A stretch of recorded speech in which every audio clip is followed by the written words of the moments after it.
I was 13 when I first got access to a computer. My parents bought me a Macintosh in 1984 when I was 8 years old. I was in 6th grade. I learned to code in college. Freshman year, first semester, intro to computer science. I wrote a program to play tic-tac-toe. I think it was pretty humble beginnings. I think the first program I wrote asked things like, what's your favorite color?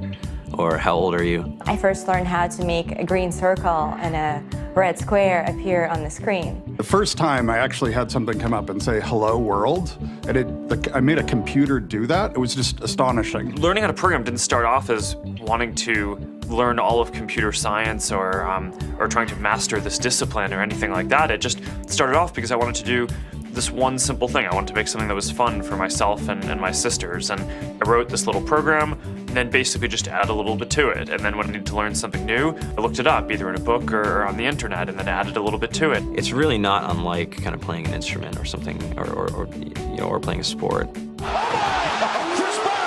It starts out being very intimidating, but you kind of get the hang of it over time.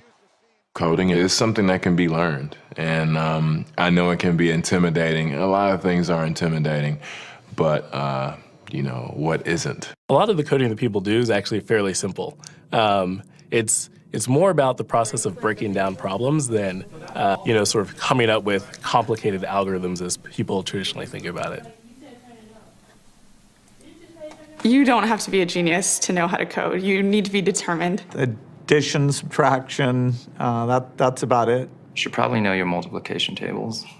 You don't have to be a genius to code. Do you have to be a genius to read? Even if you want to become a race car driver or play baseball or build a house, all of these things have been turned upside down by software. What it is computers are everywhere. You want to work in agriculture?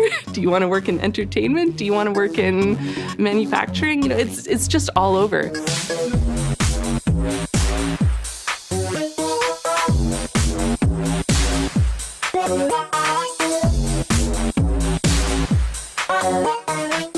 Here we are, 2013. We all depend on technology to communicate, to bank, information, and none of us know how to read and write code. When I was in school, I was in this after-school group called the Whiz Kids. And when people found out, they laughed at me and, all these things. And I'm like, man, I don't care. I think it's cool. And, I'm learning a lot. And some of my friends have jobs. Our policy is literally to hire as many talented engineers as we can find.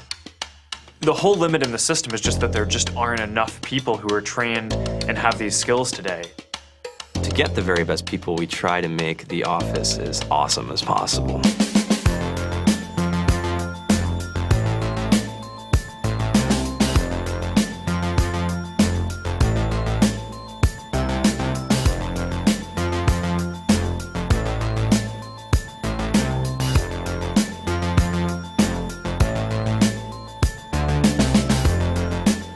We have a fantastic chef.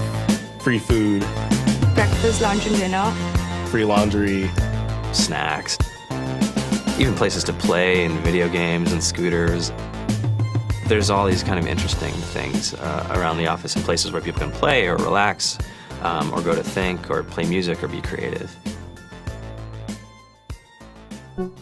Whether you're trying to make a lot of money or whether you just want to change the world, computer programming is an incredibly empowering skill to learn. I think if someone had told me that software is really about humanity, that it's really about helping people by using computer technology, it would have changed my outlook a lot earlier. To be able to actually come up with an idea and then see it in your hands and then be able to press a button and have it be in millions of people's hands. I think we're the first generation in the world that's really ever had that kind of experience. Just to think that you can start something in your college dorm room and you can have a set of people who haven't built a big company before come together and build something that 1 billion people use as part of their daily lives is just crazy to think about, right? It's humbling and it's amazing. The programmers of tomorrow are the wizards of the future. You're going to look like you have magic powers compared to everybody else. I think it's amazing. I think it's the closest thing we have to a superpower. Great coders are today's rock stars. That's it.